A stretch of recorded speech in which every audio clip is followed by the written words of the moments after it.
David scrambled upwards. His heart pounded with adrenaline. He died. Or at least, he thought he died. There was an explosion. He felt the void disintegrating him, but it just didn't. He felt his chest and his helmet. He was alive. He was in one piece. Ah, okay. Jesus, that hurt. Togai, remind me never to let you try an exorcism again. Togai? Togai, you hear me?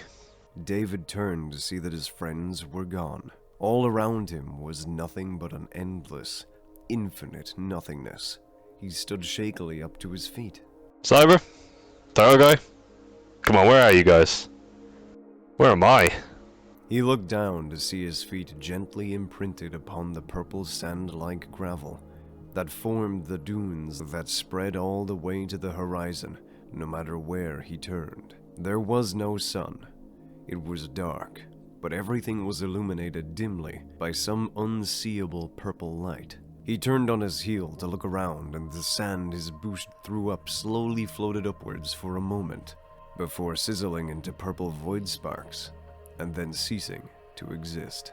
This is new. Ghost, or Harry, or whatever the fuck. If you can stop being a sorry excuse for a ghost for once, call Cyber. David held his hand up to summon his ghost, which was partly possessed by the eldritch being known as Harrisol Gagoth. The reason he was exorcised in the first place. This potential demon sounded suspiciously similar to ancient pre-Golden Age Hollywood actor Harrison Ford, and was about to fully overtake his body. His thoughts were clouding David's mind, forcing his consciousness out of the driver's seat before the exorcism. But now... Ghost? David looked at his hand, where no ghost formed.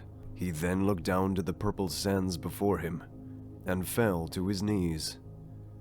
Although you wouldn't be able to see underneath his helmet, tears began trickling down his face.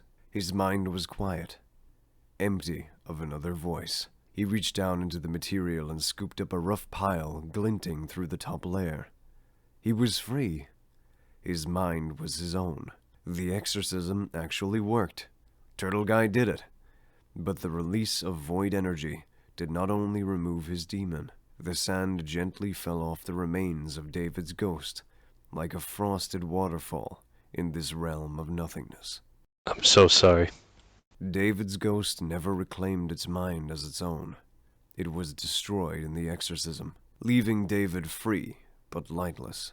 This new state of life was now setting into shocking reality for the lightless guardian, as he began to sob on his knees, clutching the dead ghost to his chest as the specks of dust rose up around him and singed into a forlorn purple haze. He bowed his head towards the sand in despair, removing his vision from the horizon, where the silhouette of a figure now appeared in the far distance, wrapped in cloth, blotched with void burns. The humanoid was completely covered from head to toe in this worn fabric, and simply gazed at the newcomer to this land. They stared at David from where eyes should be, but in this stranger, there was nothing. There was only an absence of anything. At long last. The Fireteam of Fools, Crosser of the Endless Void. Written and directed by Cyber Prime.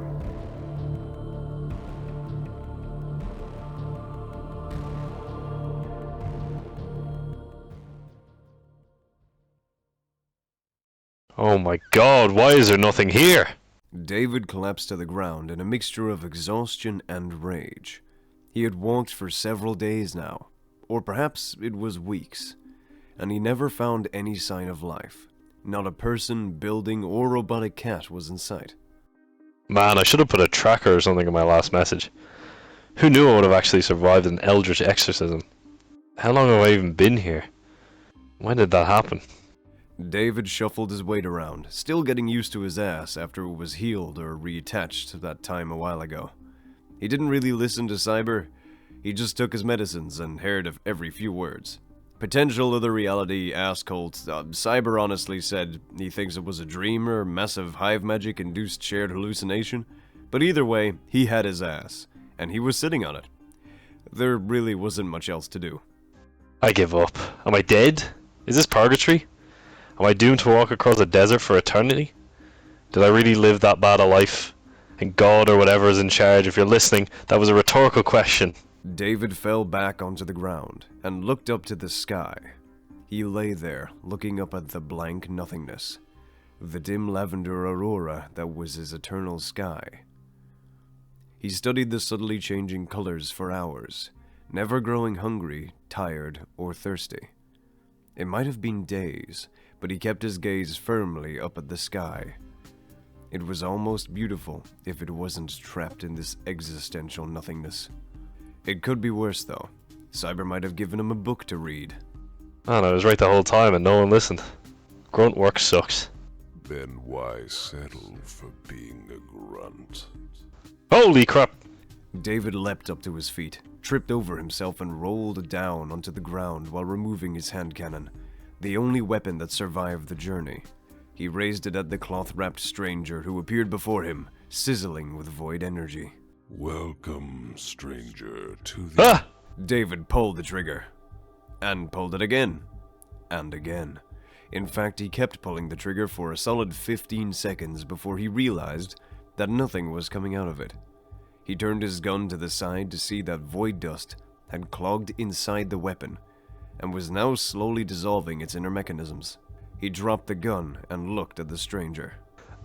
Okay, let's try that again.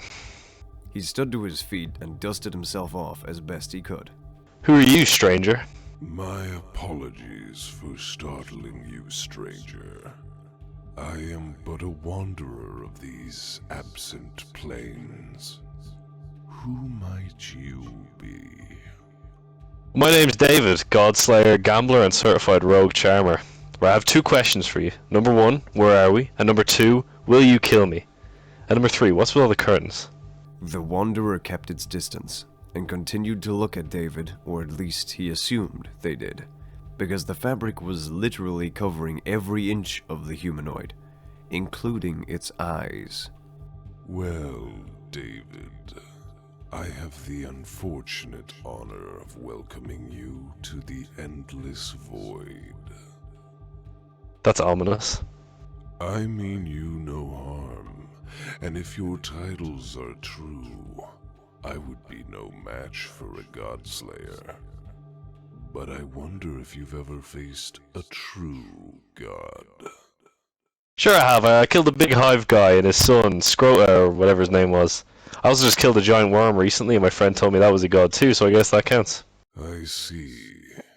And as for what you call curtains, I simply wish to protect myself from the burning of the void energy that surrounds us.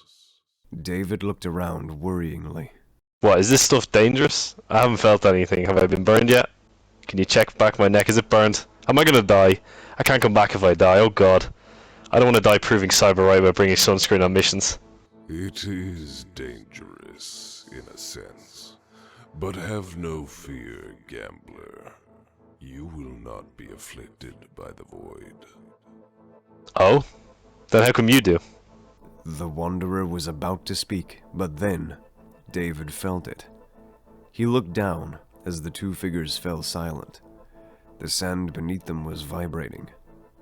He knelt down and placed his hand on the surface. The vibrations were steady and slowly growing stronger. Come, stranger, follow me. Quickly, if you value what is left of your existence. Why, what's going on? Is there an earthquake or something? David stood up and dusted himself off and looked towards the Wanderer, who was now pacing away with increasing speed. The Wanderer looked over their shoulder, and for a brief moment, David thought their eyes glinted through the fabric with pure purple light. Or was it nothing else? The guards know you are here. They are approaching. The guards? I've ever run the cops in my time. It shouldn't be a problem. David turned to look back over the flat horizon. However, there was something new present. A blotch in the nothingness, slowly growing in size. What the hell are they? They leapt up and down with an almost sickening sense of fluidity. He couldn't make out much, but from this distance, they reminded him of frogs, and he hated frogs. These guards, as they were called, seemed to be made of some sort of ancient stone, or dusty steel, with the gelatinous purple flesh beneath. David had to stop himself from vomiting in his helmet, as the sickening creatures, reminiscent of exposed gray bones and purple muscle, seemed to make a deep, echoing, squelching noise that reverberated low, like a beast's growl. Hey, Rags, mind if I join you? David turned to see the stranger in rags, stopped a short distance away. Hey man, if these things are remotely close to being frogs and scare you enough to run away, why the hell have we stopped? The figure raised its clothed hand, and nothing happened. What are you doing? Are you pointing to the sky? Suddenly, a pulse of void energy rippled from the fingers and seeped into the sands below. David stepped back as the particles rose up into the air, higher and higher, until his neck was craned upwards to take in their glistening beauty. It was almost captivating, but the stranger nodded downwards, into a staircase that had appeared before them, formed from the stranger's control of the sands. It led downwards into the dark, with gray, violet stones consisting of every surface. It was creepy, but it was better than giant mechanical demon flesh frogs. After you, Rags. Hurry, Lightbearer. They cannot sense your presence through the void incarnate. David did as he was told, and followed the stranger down every step. He descended deeper and deeper, until the vibrations grew distant. He decided to look over his shoulder and back to the deep indigo light, but instead of the deep bland sky, David's gaze was met with an eye, so big it took up the whole staircase entrance. It was a dark purple, and seemed to be almost a pure nova bomb of energy, with a core of absence in its center. The void flesh pulled the eye from side to side, as it examined the entrance for a brief few moments before the sand flooded in from around the stone socket, filled in the entrance, creating a roof of void sand, as if there was never a stairway entrance to begin with. Man, I'm screwed. And with that exhalation, David tapped his helmet and turned on the torch. He had barely any power, but if he was going to die underground, he at least wanted to see what cave monstrosity tore him apart.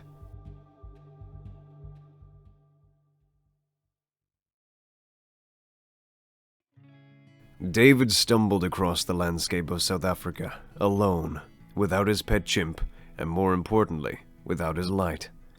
He really did choose the worst time possible to go on his meditation retreat. He had no idea what happened, but he was sitting down, not reading the book Cyber somehow managed to sneak onto his ship when he heard a gunshot. Looking out the window, there was a roving gang of Fallen trying to scavenge his ship for parts. He remembered cracking his knuckles for a typical fight, but right before he stepped out to throw his Nova Bomb, he felt himself disappear. He could actually feel his connection to the light had become severed. He fell to the ground, gasping as the Fallen apprehensively approached the Lightbearer. That was one of the first times David decided to run away rather than fight, losing his ship and losing his light for what he never would have guessed to be the first time. Days passed up to this point, days of straight walking. He could see Table Mountain in the distance and the remnants of the Golden Age city that developed around its base.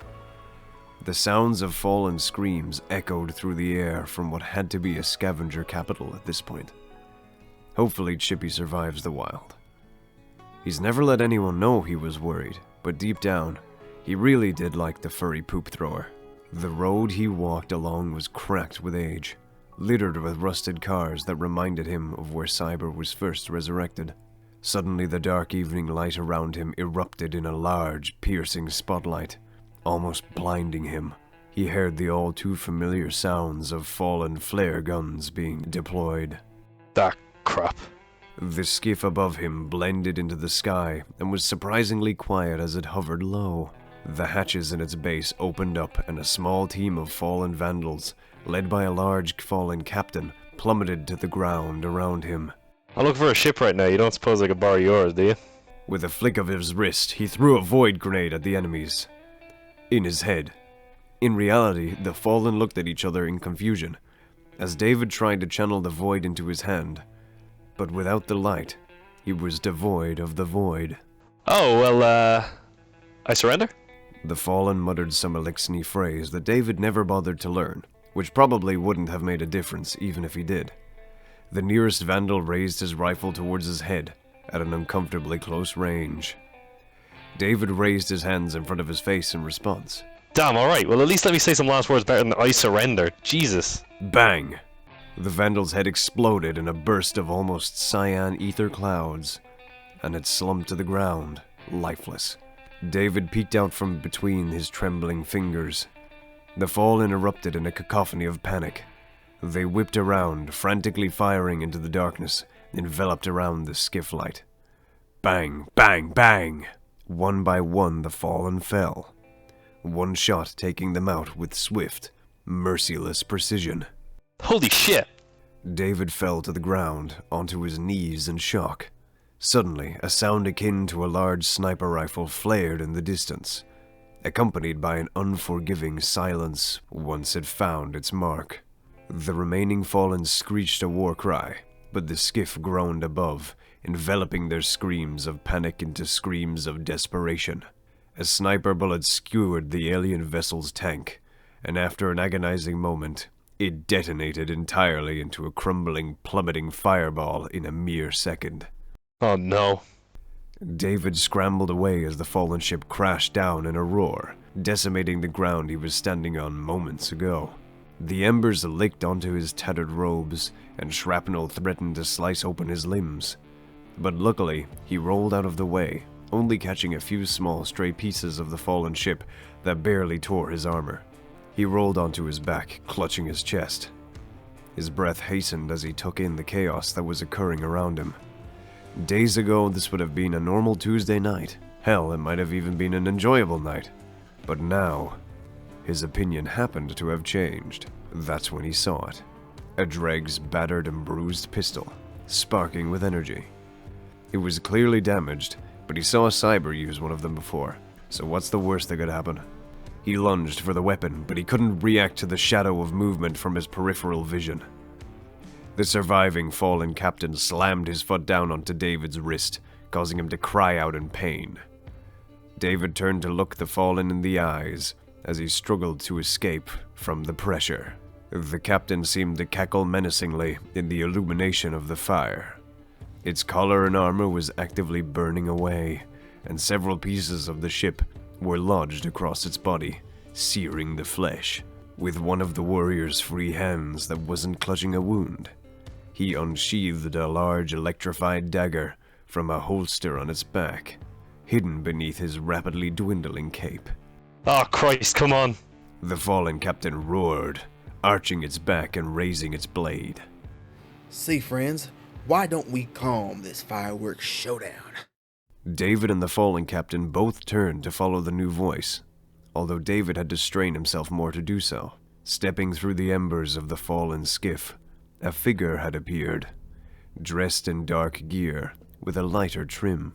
His boots jangled eerily as he stepped across the bodies laying in his wake. The Fallen captain grunted, what was presumably a threat, but the man simply stopped, his head tilted down, allowing his helmet or face to be covered by his wide-brimmed hat. Who the hell are you? That's a great question, directed towards the wrong person. You see, I'm here because there are quite a few folk in this town not far from here that are very, very interested in the captain currently crushing your arm. David tried to yank his hand free, but the captain lowered his dagger closer to his head in response, giving him a good reason to stay still. The captain grunted once more, staring at the stranger in the fire. One of his hands gently held back the long flowing cloak that seemed to drag the shadows after him as he stepped onto the battlefield. The other was resting calmly and comfortably on a large hand cannon of some description. David wasn't really in the mindset to analyze the technical aspects of the weapon. He was more concerned with potential blood loss or broken bones. You know all this here? This was a shame.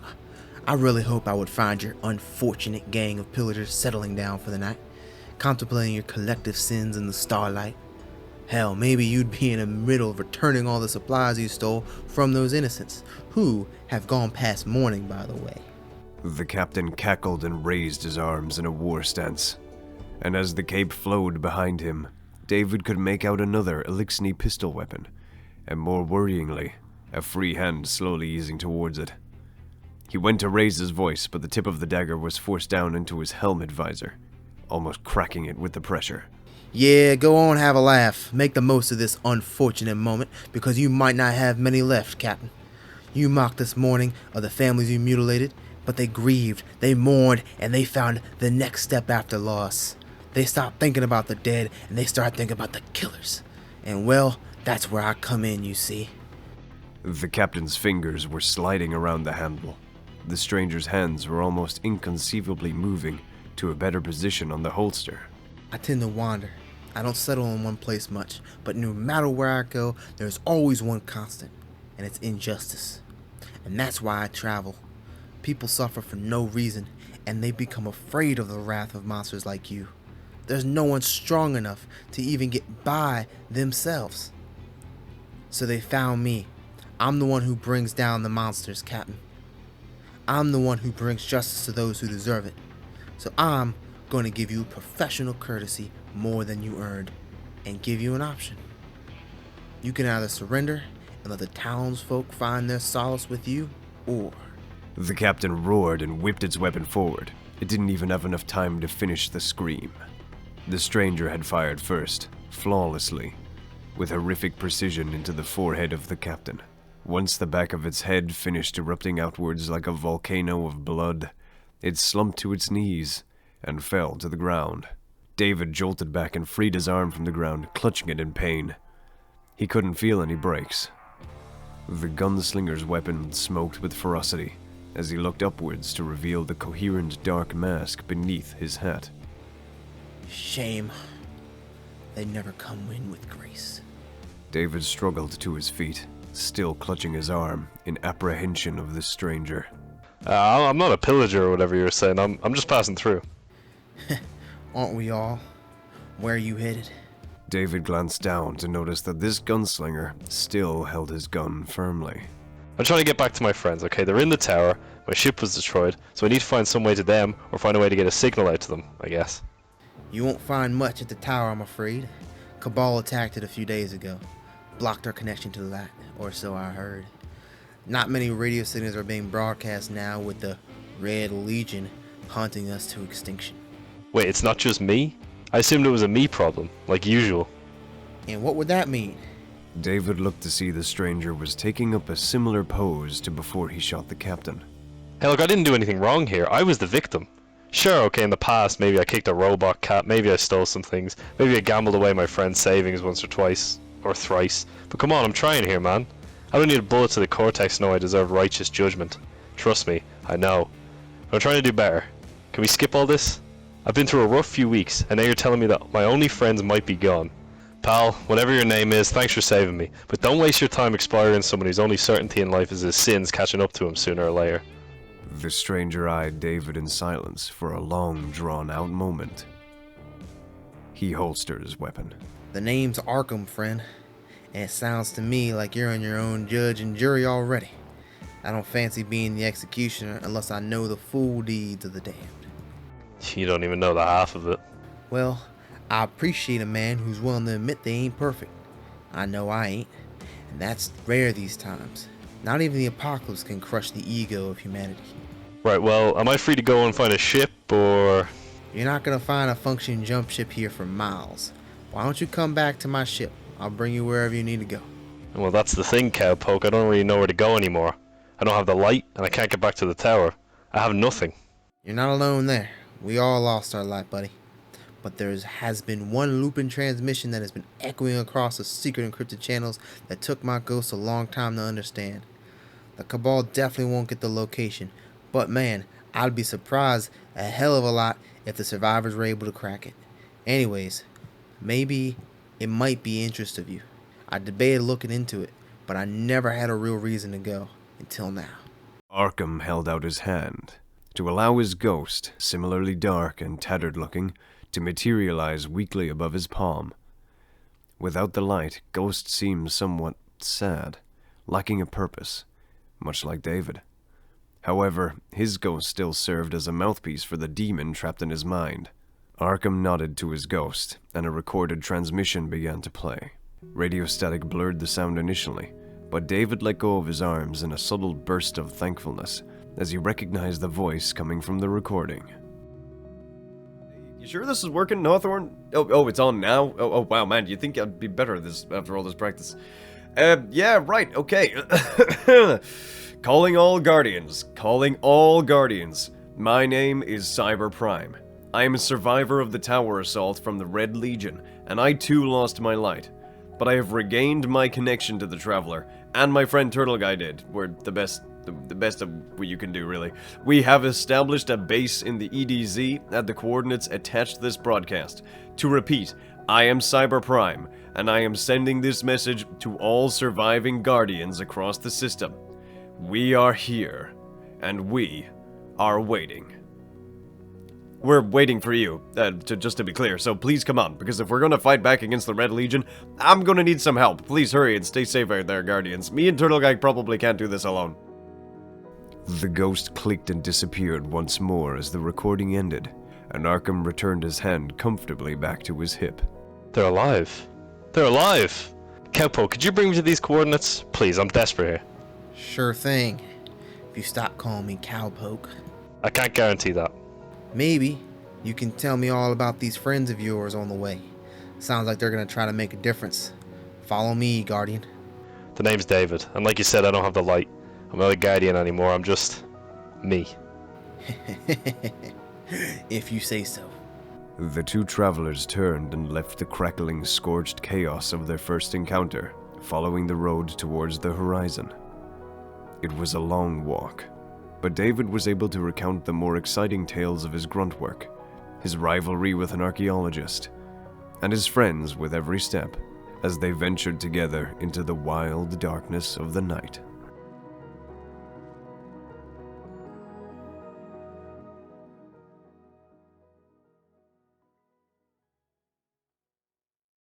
This Nightmaker being. You say he devoted his entire existence to hating you? Ha, yeah, to say the least. Dude was a capital A asshole. David sat atop a small stone stool-like structure in a dimly lit cavern. Purple void torches glistened along the walls every few feet, and the Wanderer sat cross-legged in the center of the dust-strewn space.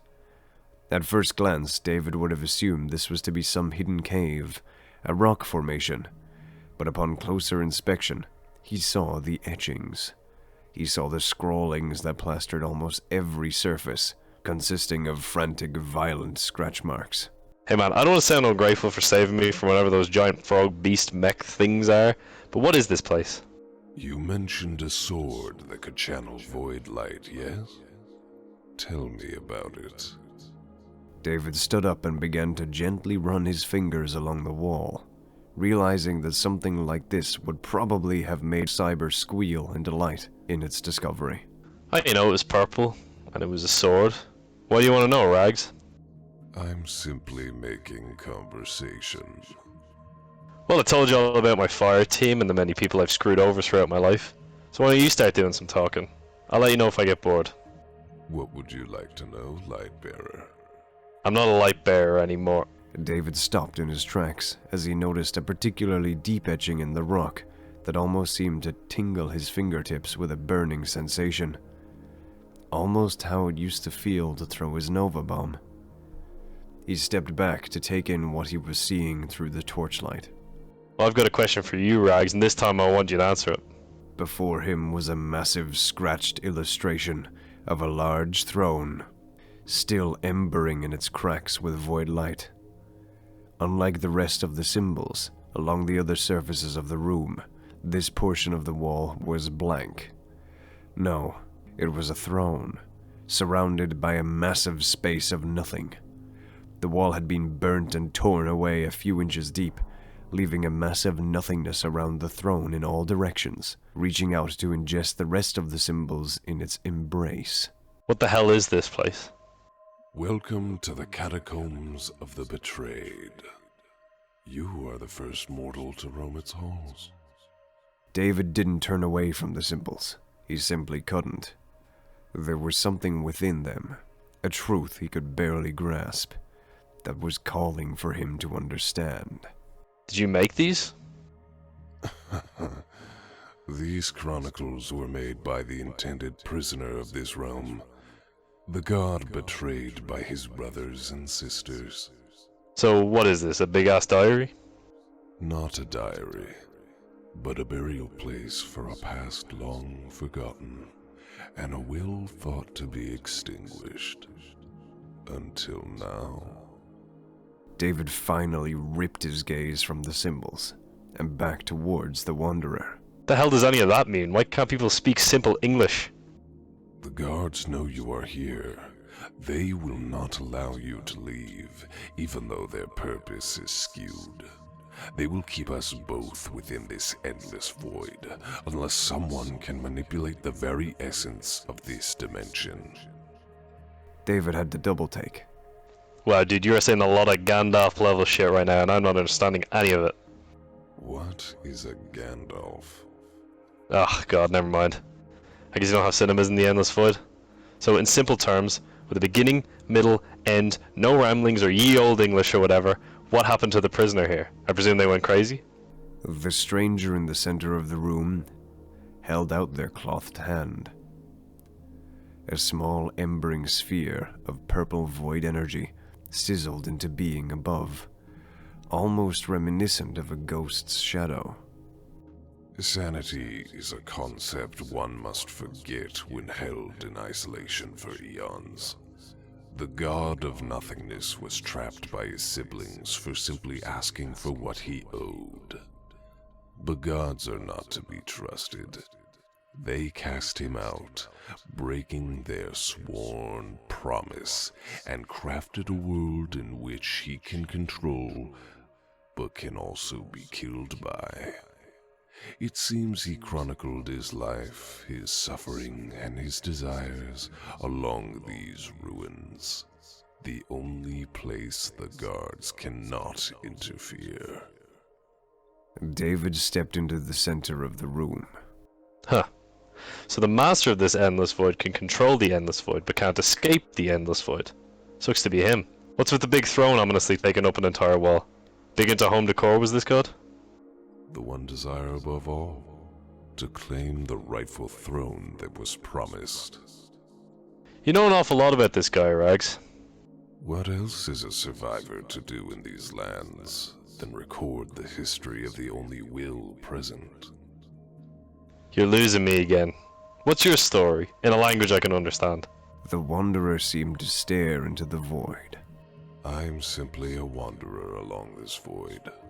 The guards above hunt all that lives, so I now hide here to escape the clutches. They cannot enter geometry crafted by the hands of the one who ruled this realm. David gestured cautiously towards the void flame. So you're not a guardian then? How can you do that without a ghost?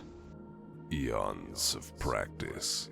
This realm is composed of the void itself, and can be manipulated by the strength of will.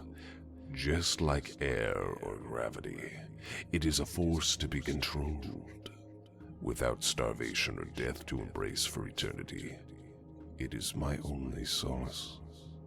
But, with practice, I can show you how to embrace your connection to the destined nothing, should you wish to feel powerful again with the essence of a god. David stared at the void. It shone towards him. It was a familiar flickering, a shimmering he once felt every day, until that overwhelming instance. It was a part of him, longing to return to its rightful place within him. He wanted it back.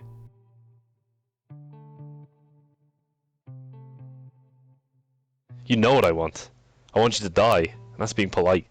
David lay on the padding left on the cargo bay of Arkham's ship for him to use as a bed as the ship flew through the sky, only sounding out the humblest of steady hums and creaking of turbulent stress on the hull. It was a small space, all things considered, as large crates of ammunition, rations, and other supplies were strewn about in a potentially organized chaos. But David couldn't be sure. He was alone in the dim lighting, staring up at the flickering neon bar that held back the oppressive darkness from lurching out of every corner towards him. Arkham was flying his ship, and from the lack of swaying, David could tell that he was a good pilot. Better than the turtle guy anyway. David clenched his fist to hold back the wave of will that had appeared in the back of his mind. He was used to it by now, but the struggles were becoming more frequent and more powerful. It was only a matter of time. Oh, now you shut up? Did I hurt your feelings? Are you gonna go cry to whatever demonic process birthed you?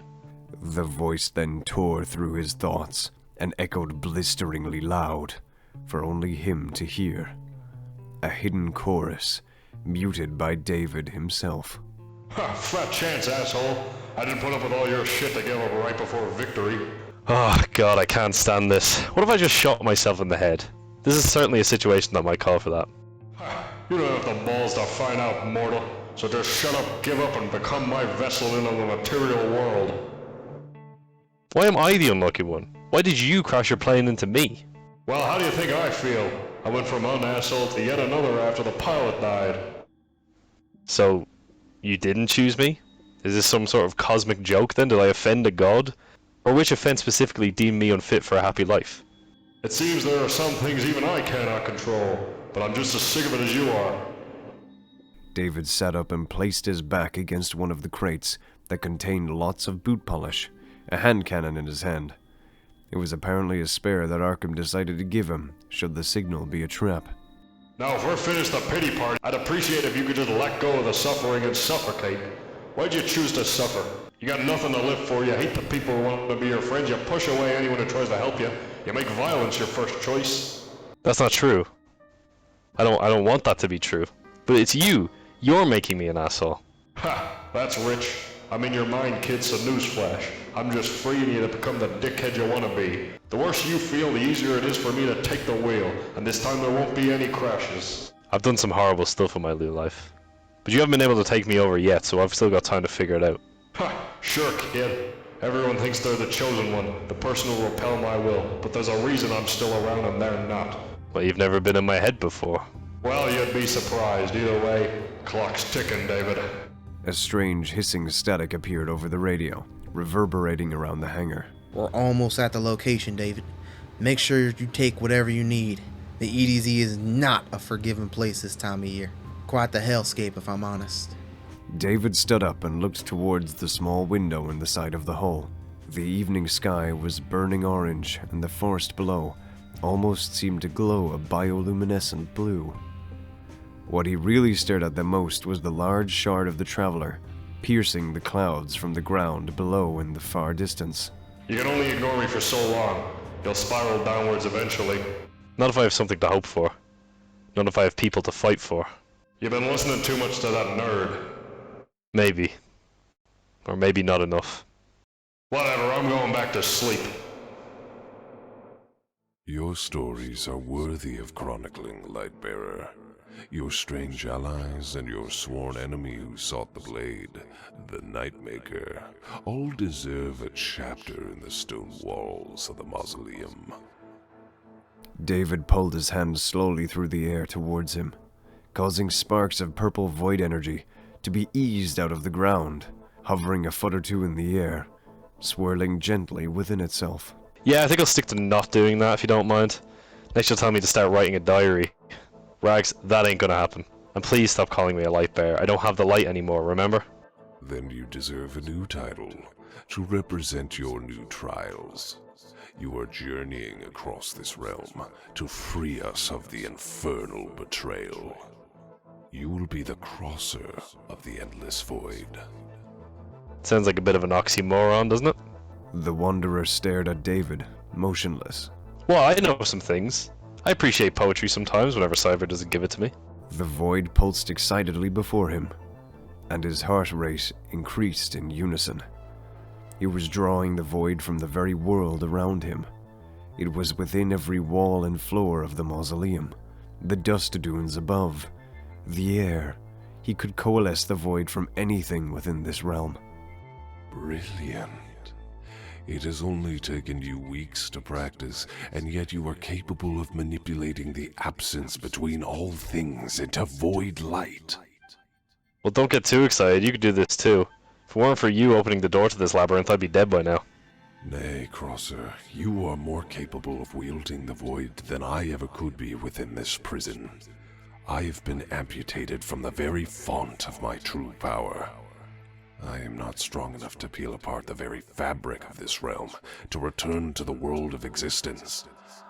But you... The Wanderer kneeled before David, who was suddenly taken aback, not quite sure how to feel. You can be the vessel needed to open our way home. Okay, so wait, there is a way home? How come you never mentioned that before? And get off the ground, you're acting like Turtle Guy. The Wanderer stood up, his frail figure seeming to put in significant effort to raise itself. False hope is worse than any failure, Crosser of the Endless Void. I know all too well that bitter pain. I wanted to ensure that you can control the void within this dimension before we set out on our pilgrimage to the absent gates. David coalesced the void sparkling before him into a small void orb in his palm and looked at it deeply. And you're sure I won't be able to do this when we get back? Unfortunately, you are not channeling void energy, but rather this realm of void itself. Within here, you can have the power of a god, without a world in which to shape. You would lose all purpose. David closed his fist, and the void light gently sparkled into nothing. Well then, there's no point in waiting around. Let's walk. You can explain why I'm the chosen one or whatever as we go. Of course, Crosser of the Endless Void. Let us bring about your true purpose here, as Savior of the Forgotten. David followed the Wanderer as he formed steps out of the dusty walls towards the surface. As he climbed, he stopped and took in his surroundings for one more moment. He had spent what felt like months in these underground walls, and never really understood the etchings of giants, the lone giant reaching for something that was scribbled out, and most importantly, the throne encircled by a void of nothingness that stretched on forever. He shook his head and returned to the climb, as the ruins of the wall glowed a dim purple, illuminating a hidden rune deep into one of the longest hallways, permanently shrouded in darkness. On this wall was a mountain of dead giants, with one singular silhouette of a being floating above them. In one hand clasped a familiar sword, and in the other, burning cloth. Slowly, a circle of nothingness seemed to extend outward from the being to consume all the runes around it. Or perhaps it was a trick of the light.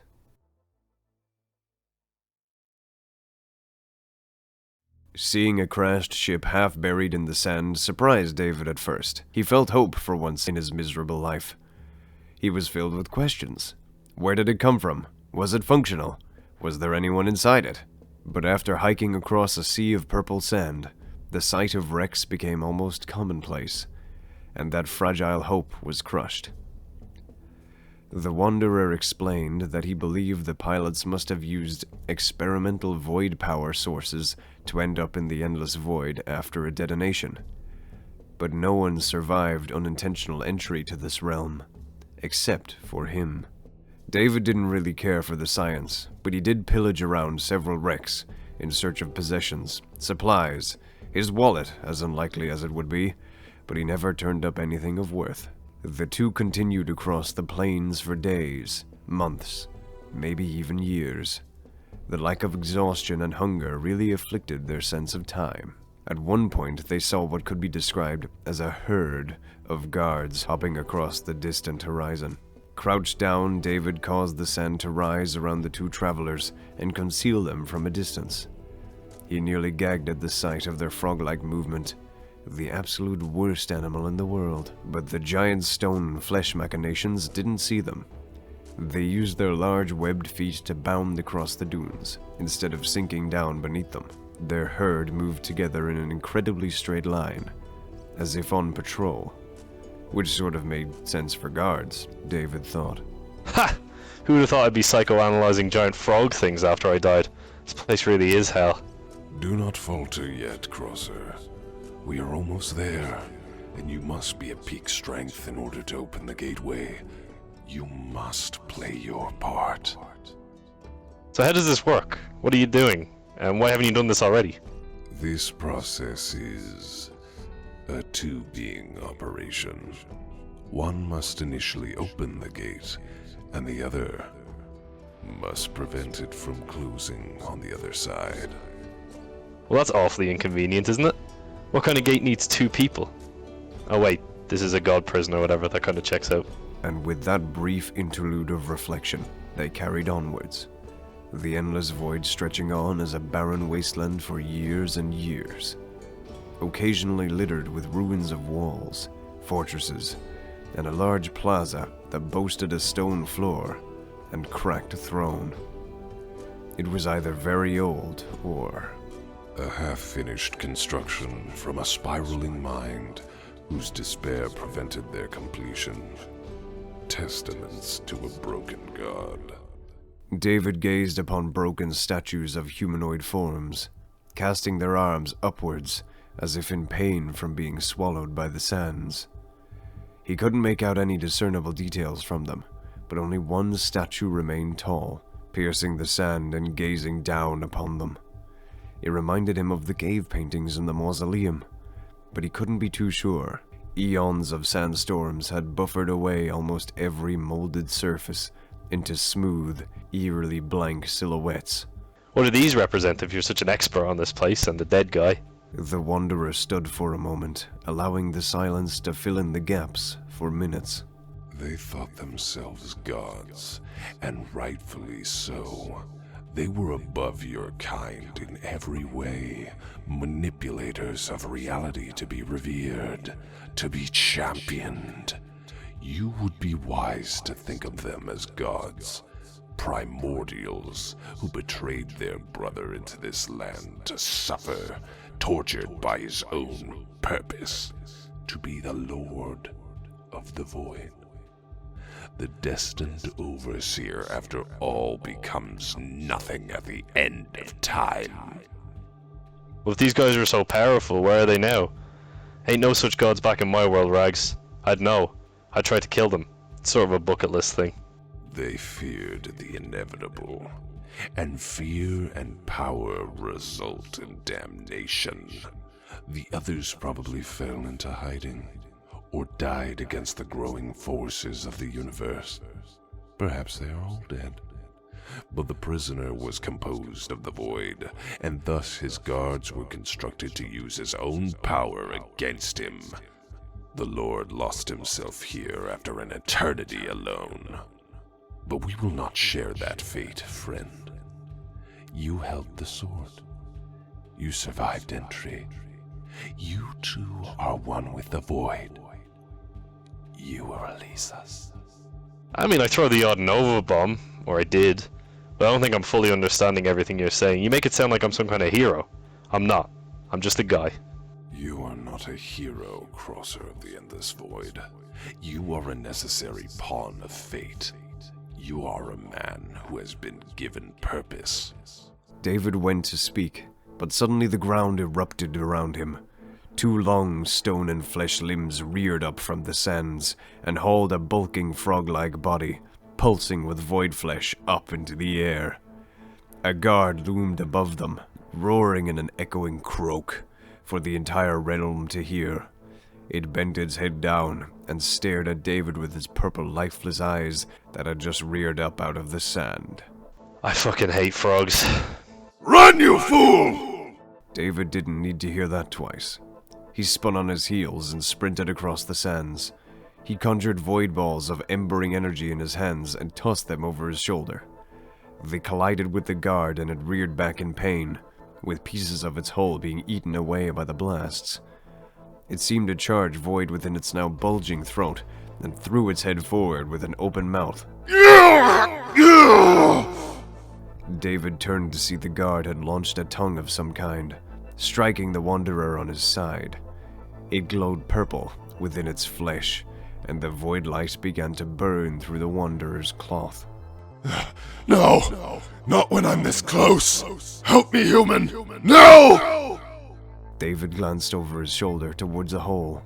He had instinctually opened the sands to create an entrance to the mausoleum below. He didn't even realize he could manipulate this realm subconsciously, but his mind made him an escape. He could get away from the enemy. It wasn't his fight anymore. He could move on and survive. He could let the Wanderer take the pain for him. The being in cloth screeched in pain as the glow of his eyes began to dim, and pulses of void seemed to be carried from him and into the guard through its ensnaring tongue. David looked down into the welcoming shadow, the lonely abyss of survival. David? David! David shuddered back to reality on the landing bay of Arkham's ship. They had parked in a forest clearing not too far from the origin point of Cyber's rallying signal. I didn't take you for a daydreamer. Yeah, sorry, just get a bit lost in my own head sometimes. Yeah, I feel you. You won't catch me on a hike because if I look down, I go in shutdown mode, if you get what I'm saying. So we're here? This is the place? Yeah, it's not too far from here. Just head north for about half an hour, and you should make it before nightfall if you leave now. Arkham patted David on the shoulder and walked back up the ramp.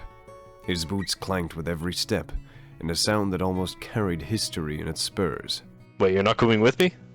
Don't you want to get your light back? Arkham turned back to face the Warlock, who was now standing on the flattened grass. What I want to do is collect some bounties and keep making a difference to the people of the Wastelands. I don't really need my light to do that for now. It can definitely wait for sure. But without the light you might die. Why risk it? Why not become a guardian again? Is that what you really think? The light ain't what makes us guardians, David. It's what we choose to do. Do we choose to fight for others? Do we choose to fight for the greater good? With or without power? Do we? And how do you word it? Do we complete the grunt work that needs to be done? If you answer that with a yes, then I'm afraid you're a guardian, my friend, whether you want it or not. Whether you got the light or not. Alright, that's great and spiritual and all, but why not get your light back? I mean, why take the risk? You know, my old lady has a philosophy. If we gain something, we should treasure while we have it. And if something gets taken away, well, then we should learn from a new perspective without it. Still trying to find out who I am without the light. And that's something I need to know. Arkham stepped down the ramp closer to David. We chose the paths we walked down. Sure, others might create the obstacles, but we choose how to cross them. The journey is what defines who we are. We choose to devote ourselves to protecting the powerless, and by that very definition, we are guardians. Our paths are long and dangerous, but being a guardian is how we help others continue their paths. And you know, deep down, I think you might enjoy it. He held his hand out to David. Thanks. David shook his hand firmly. Anytime, partner. I'm always happy to be around. He took off his hat, and suddenly the two horns of illuminated light appeared in its place, as he pulled up the hood over the top of his helmet.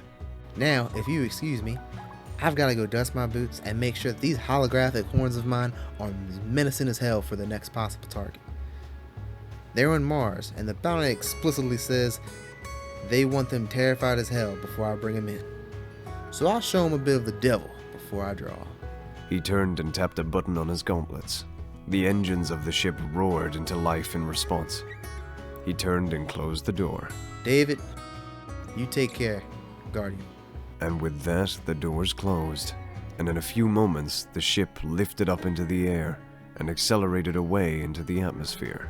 David looked up into the sky as it went, before beginning his way north into the forest, towards the coordinates. Man, I gotta get myself some better clothes.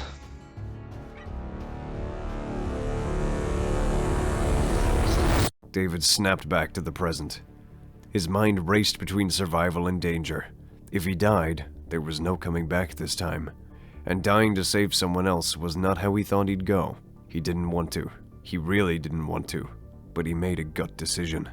Hey, Tadpole! The guard turned, but its tongue still drained the Wanderer.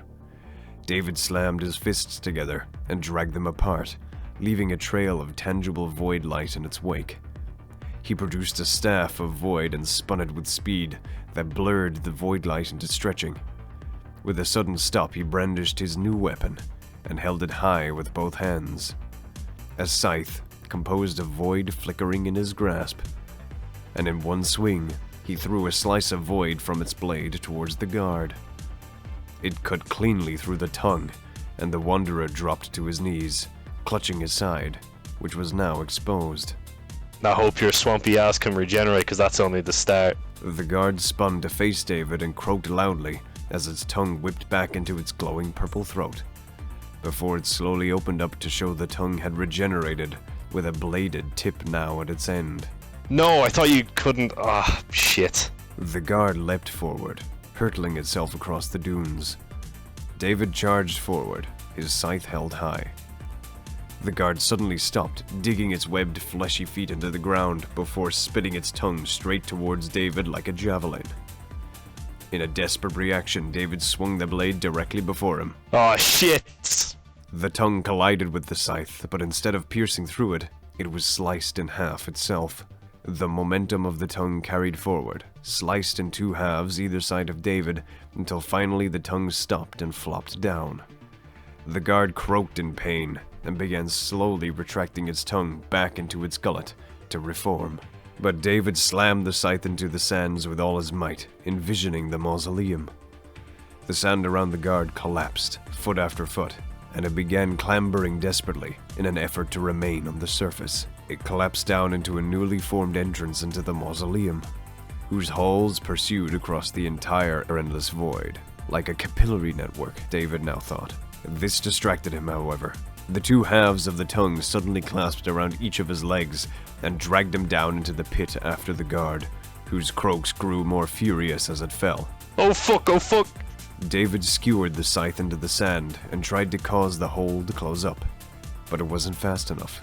He was pulled closer and closer, the sheer weight of the creature making it impossible to hold on. The croak morphed into a shriek as the tongue let go of David, in shuddering spasms of pain. David leapt to safety as the tongues fell and he rolled onto his back to look down. The creature was no longer falling. Now it was imploding in its chest. A short flash of lavender light spun past his head and into the closing pit, hitting the guard in the eye. It flashed and began to implode in a mini void black hole as the sands fully shut, smothering its futile cries forever. David spun and looked over his shoulder to see the Wanderer, one arm raised towards where the opening had been moments ago. His hand glowed with void light. It dissipated as he lowered it and placed it back behind the dark rags. David couldn't be sure, but it almost looked as if his hand and side was covered in a strange metallic substance that was so dark it lacked definition. But the stranger was bandaging his openings with rags too quickly to examine further. You saved me. Unfortunately, I'm a guardian. It's what we do, as annoying as it might seem. The Wanderer clutched his side above the newly wrapped tatters of cloth, still embering with void light. Hey, you sure you're alright there? We shall worry not for flesh wounds. We are so very close to fulfilling your fate. Let us continue, crosser of the endless void. Our escape is not far. Well, when you put it like that, let's move. The two traveled through the swept-up ruins that pierced the dunes like the fins of some leviathan that stretched for miles. The pure emptiness of the world is almost numbing in its infinity. But they pressed forward. David stumbled along the path the Wanderer carved forward across the plains, and after what felt like days, he finally saw it.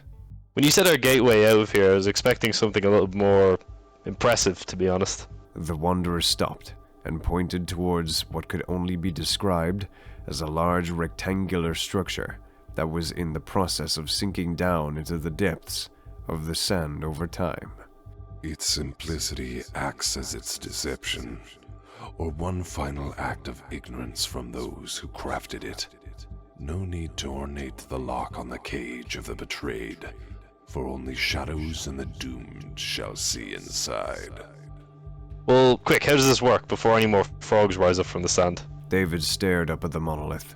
It towered into the sky and almost seemed to grow hazy around the edges the more he looked at it. He could feel the void channel through it and gently dissipate into nothingness. It consumes void energy, doesn't it? Indeed, and it requires the might of two to siphon enough energy from this void to power it. The doorway will only remain open if someone channels the void from this side of the gate. Once I make it through, I can hold it open from your world. Fear not. How do I know you'll hold up your end of the bargain?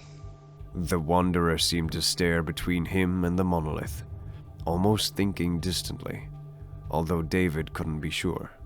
Tell me, crosser of the endless void. Tell me the truth. One prisoner to another. Would you like to consider yourself a hero? Would you fight to stop something that threatened your reality? Are you really willing to die to save the world as it is? David stopped himself for a moment. Was he sure? He didn't have the light anymore. He had no obligations, but did they really matter in the first place? His mind was snapped back briefly to Mars. The sun shone down on the frost-covered surface of the Clovis Bray facility as David lay on the guardrails. He had just finished recording a message to leave with Cyber's ghost, should Turtle Guy's exorcism go about as badly as he thought it might. The pain of Harasolgagoth was growing immeasurable, unbearable in the back of his mind, but he willed him into silence for a fleeting moment of bliss as he took in the Martian sunrise. This was one of the last peaceful moments David ever experienced before becoming trapped in the endless void. The sounds of the two approaching footsteps gently brought him back to the moment as the warlock in white and blue, the nerdy, introverted, and transforming leader of the Fireteam, leaned on the railing to his right, just as David finished sending the secret message to his ghost. And on his left, a tall titan wearing green, haphazardly maintained armor leaned with his back against the railing, taking in deep breaths of the atmosphere. Turtle Guy nodded and slapped David on the back of his shoulder blade. Man, you can't really say that the Martian sunset is that bad. I really like It's it. awful. What the hell, man? I don't It's like it. beautiful. Look at how it reflects in the snow. When have you ever heard me say anything positive about Mars?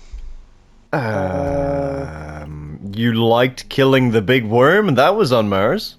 It's because you told me it was a god, and I don't By really technicality, it was called a worm god. So I could call my shits a god and, no, I don't think you can. kill one every time I flush. But that's not how the world works. No, that's not how the world works. But yeah, okay, well. Oh, okay.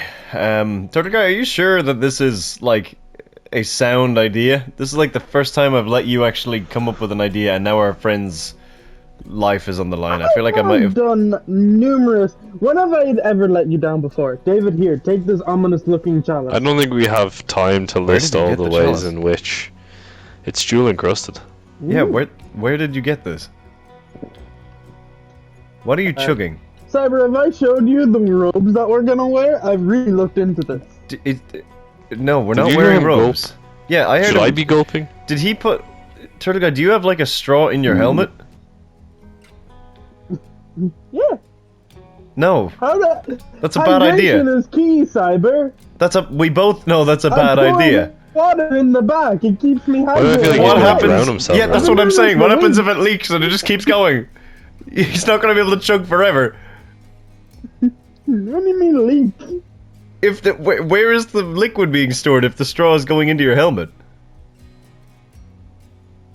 It's like a filtration. So if it rains, I get water. What the fuck are you gulping now? It's not raining. We're on Mars. We're on Mars. There's ice. Have you been smashing ice against your head? Boy, I sure hope so. That's okay. This isn't important right now. Water did taste a little funky. That's probably because it was mixed with fucking sand or hive bones. Okay, David. Or I'm gonna you eating blood. hive bones again. David, are you sure you want to go through with this? Have you killed At me this yet? point, anything's better than what I'm listening to right now. I, Oh, thank you. I don't think that was a compliment, man. I really don't. Like, Yeah, but do you want an ominous-looking chalice? no, I don't want an ominous Why do you looking have a sack chalice. of them? Why Why do do you you have have so many? multiple? Where did they come from? They're clanging around in there. Where did the robes come from? Salesman? Okay, I'm not doing the chalice. We're not doing robes. Can we just get this done? Yeah, we need. Please. Okay, but you We need to get this done. We need drink to. this liquid. It's very I important will. for the I will ritual. drink. I will drink the liquid.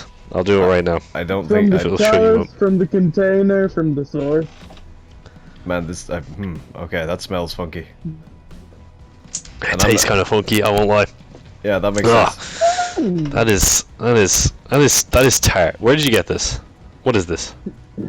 You're never gonna believe where I got it from. I don't think I I actually don't want like to know that. I after actually, that. I Yeah, don't like that. That was a horrible way of I introducing don't think I that. want to know anymore. That's the trauma. I got No. it from the guy next to the robe salesman. Where the fuck was the robe salesman, turtle guy? We're on Mars! Everyone here is dead except for us and Anna. From And Mars. Rasputin, I guess. Does Rasputin sell robes? Does Rasputin? I imagine not, but I can't It would confirm. be on brand. No, it I've done my wouldn't. research. Why would that be on brand? I think I might be mixing up Rasputins again. Yeah, I think you are. The other Rasputin you're thinking of has been dead a very, very, very, very long time. Really?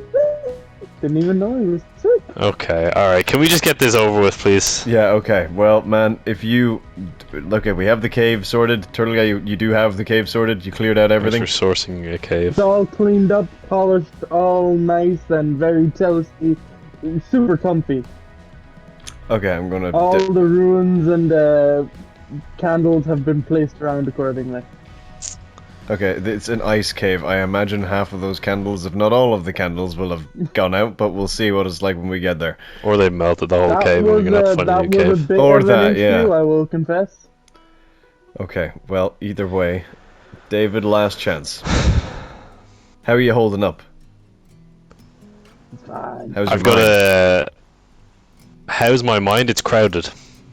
But is it still like feeling that you're gonna lose your own personality at any given moment, or is it? It's slipping away every 2 seconds. You Oh, know, that's I feel really like at this bad. point, Okay, we should. Yeah. Yeah, that's not good. probably get. That's why I'm kind of feeling that we should probably get this over and done with. Okay, cool. lie Then we can down, get those we're gonna chains off carry you. you in. Yeah. Okay, we don't need to please. carry. You can still walk. You can still walk, right? Lie I'm down. not paralyzed. I'm What just. are we gonna use this coffin for? Where did the coffin come from? That's a bad omen. I wasn't gonna use it as a coffin. Gonna use it for storage. David shook his head and returned his presence to the wanderer who had brought him forward in silence to the base of the gateway.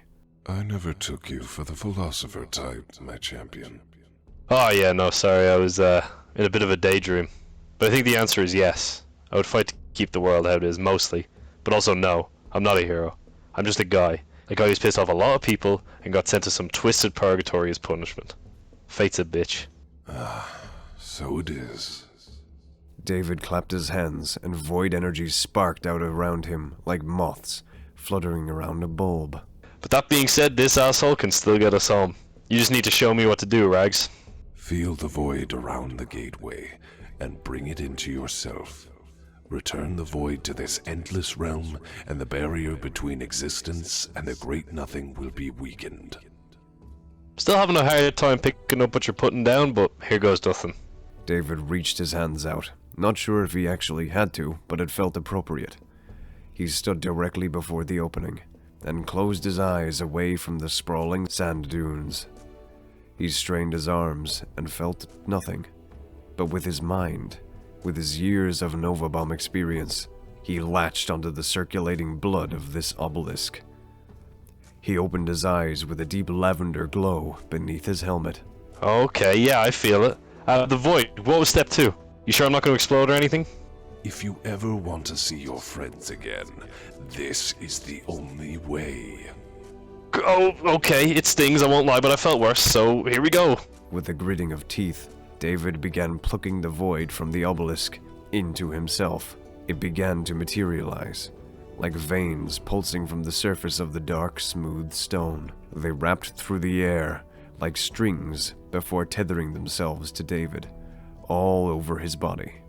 His very form began to glow a dim purple void light, and the Wanderer stood back, staring with their empty eyes. Croak! The sounds of deep rumbling, guttural chants sounded from all directions. David shuddered his head slowly over his shoulder to see a horde of guards leaping quickly towards them, their tongues already charged for battle. Hey, you got that right? Because I don't think I can stop this. The guards rely on stealth to face me. I knew they were arriving. They would not have us escape without an audience. Continue the ritual. I shall crush these machinations before the sands can birth any more. David lurched back towards the portal as a dim light appeared to shade over reality in its center. Okay, yep, you do that. The Wanderer stepped forward onto the nearest dune and faced the oncoming wave of monsters that leaped and bounded towards them. You were made with my being to make me suffer. But what your creator failed to realize is that I can make you suffer in return. He raised one hand and curled his fingers towards them. The Wanderer raised his arm higher, and suddenly the sand before the guards erupted upwards like a volcano eruption. But instead of falling down, trickling into void embers, the sand remained upwards, defying gravity to form a giant void hand. The sand pulsed and burned with void light as it loomed above the guards.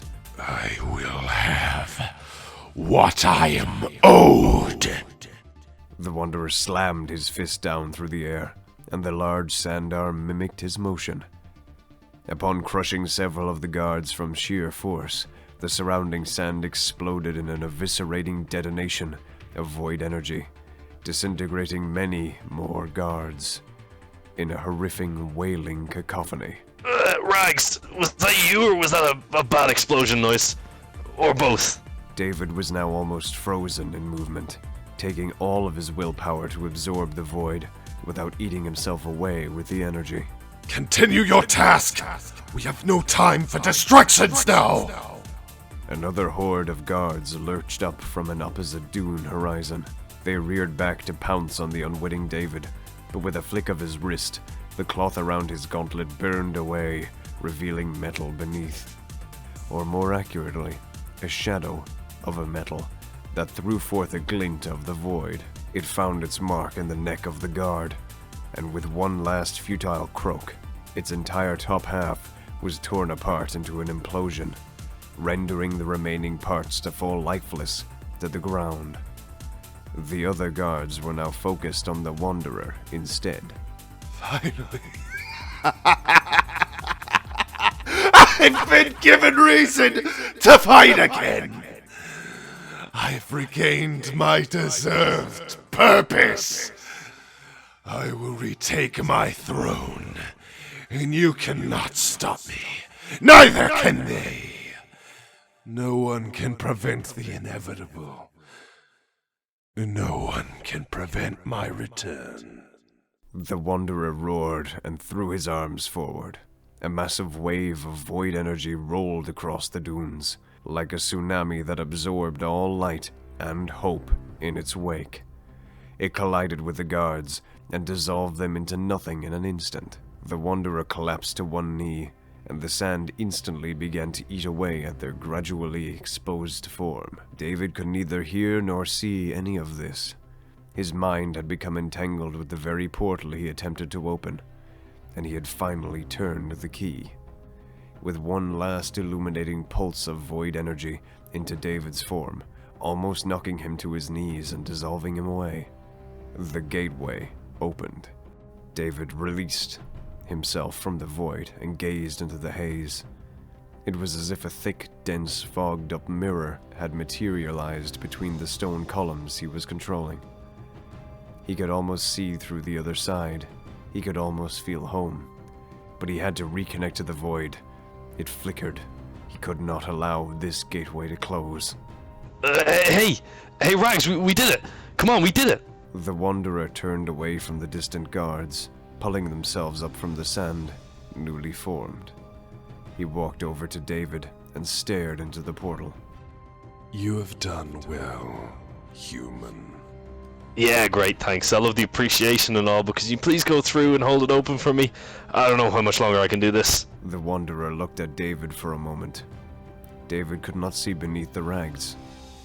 Between the ribs, tears, and burns, there was a lack of anything. There was a silhouette of an armored body.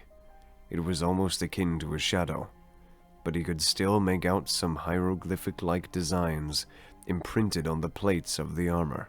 Wait, what the hell are you? I am free.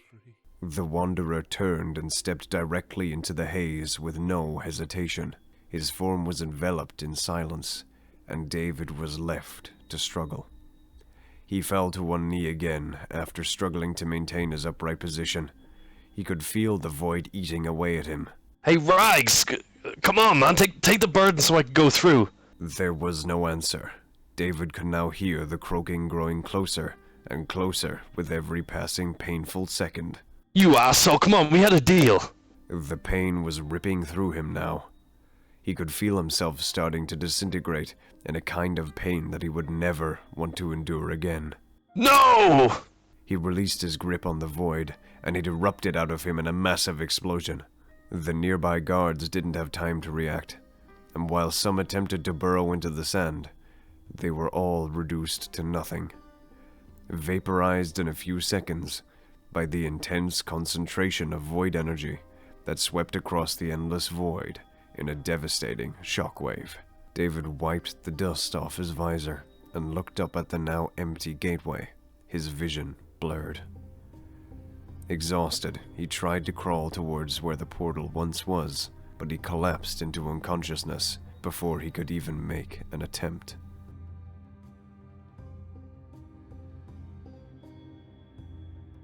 The Wanderer stepped onto the cold floor of the dark lunar surface. He could feel time progressing forward. He could see new colors, feel new sensations that he had been deprived of for so long. He was standing on dark red rock, with a cracked surface. Mountain ranges seemed to spike upwards through the crust of this moon in the distance, in steep, sharp angles, lining the asymmetrical horizon before him. A large, dark, orange and brown gas giant engulfed the entire sky, with a ring of asteroids circling it, although he seemed to be on the inside of the ring, from what he could tell from an initial glance. He took in a long breath of success.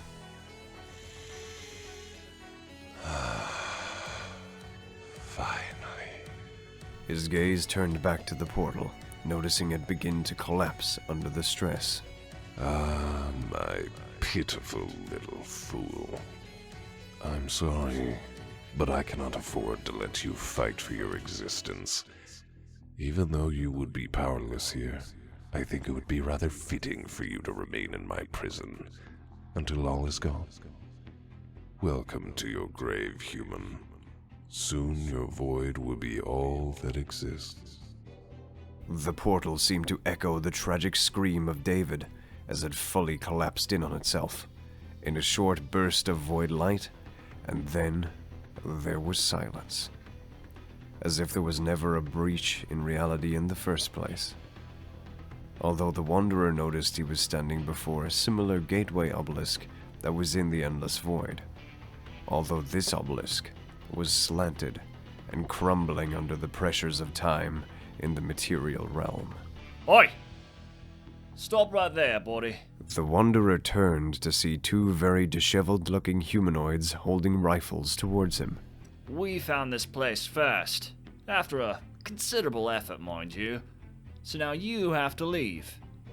And we will let you leave, if you leave all your stuff for us to plunder. Pirate code and all that, I'm sure you understand. The Wanderer looked the pair up and down. You are not the one they call the Nightmaker. I can sense his presence upon my throne.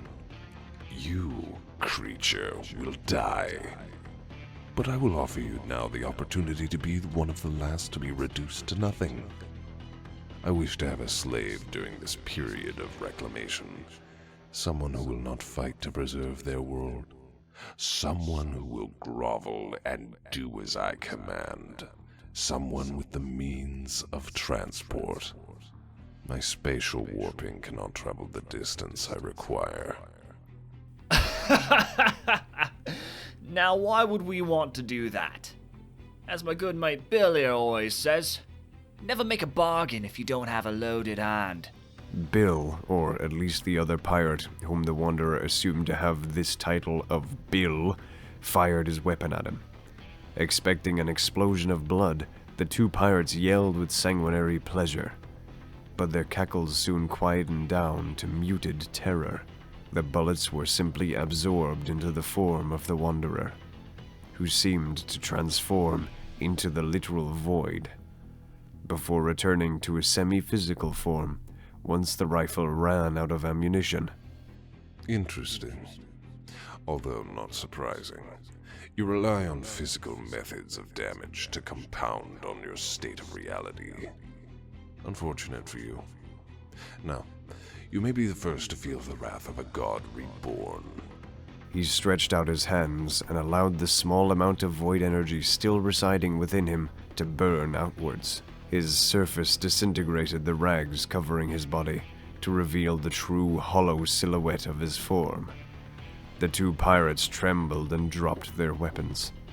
One staggered backwards, while the mouthpiece dropped to his knees and began genuflecting rapidly before the Wanderer. Oh crap, hold on, you wanted a slave? I can do that, if you just spare me, of course. You want me to call you master? Boss? Dad? Whatever you're into, I think you found the right guy.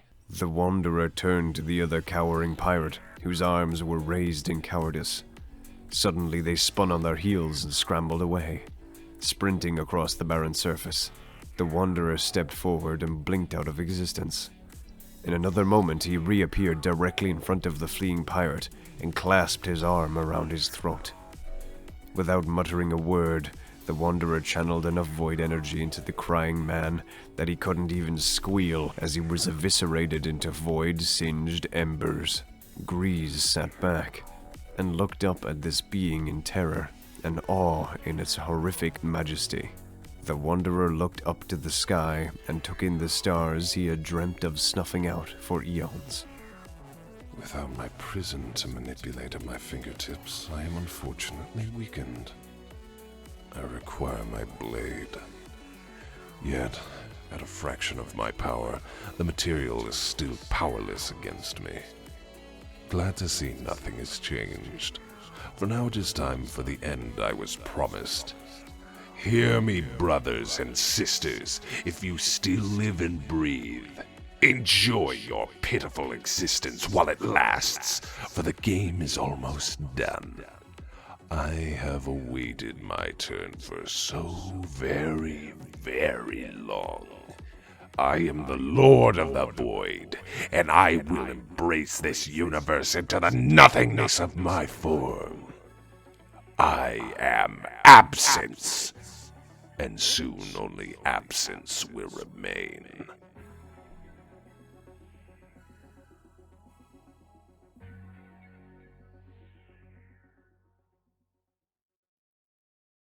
David awoke, half submerged in the sand. He lay there, struggling to find the will to climb free, lying there for hours, days, months. Eventually he hauled himself upwards and looked at the gateway, empty. He stood looking at his stolen salvation. Croak. The 3 guards leapt up from behind a nearby dune, somewhat damaged from the past void explosion. The void flesh seared and their movements more labored than before. They croaked again and charged up their tongues. Anger, fear, and hopelessness clouded David's mind. He didn't even notice himself tearing off the chains from his chest and channeling the void of the realm into it. He spun and roared in anger. The chain whipped around and launched several void-infused bolts of the barbed wire towards the guards. Each splinter embedded itself into the flesh and stone of the guards, and exploded in a massive void chain reaction of small nova bombs, devastating everything in an instant. David stood for a moment, caught his breath, and began walking into the endless void. Ah, fucking frogs. He traveled for what felt like years and years of mind-numbing nothingness. He encountered nothing, and stayed for a few days at a time in the mausoleum whenever he felt like opening an entrance. But it always gave him a bad feeling.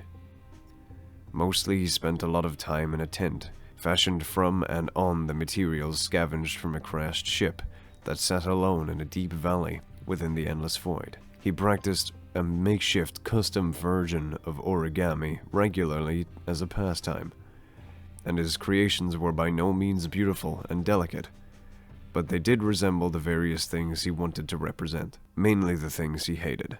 A frog, the moon, Mars, turtle guy, paperwork folders.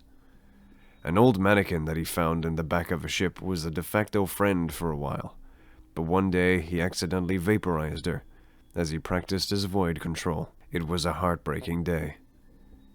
Then, after what felt like a century, he finally felt something new, yet familiar. He sat up from his bedroll that he stole from the crashed ship's supplies. What the? He clutched his temple and looked out into the endless void. Something was strange. Something was wrong. He was feeling himself being pulled, not physically or mentally. Almost the same as when he was launched into the endless void. Wait. Oh god, what is going on? Am I going to explode again? Then the sensation became more tangible. He could feel sensations from another place. He could feel himself being torn into another state of being. Oh god, why me? Hive runes began to materialize around him as his vision began to become darkened with green energy. His memories of his time in the endless void began to culminate and hasten as his mind began to return to a different momentum of temporality, the time beyond the endless void. Back to me, David. I hope this works and doesn't kill him. Are these my thoughts? I never took a chance to listen to them. Why are they so loud when I'm not speaking? Wait, that voice, I'm going insane. Where's my gun? I'm in a situation. Ah! And then, in a burst of hive magic, David had vanished.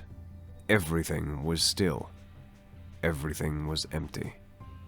All that remained in the endless void were ruins, broken guards, crashed ships, and the mausoleum of the betrayed one. And within it, the scrawlings of a deranged being who swore to make all true reality the same as his endless prison, a being who crossed the endless void to the other side. The Lord of the Void.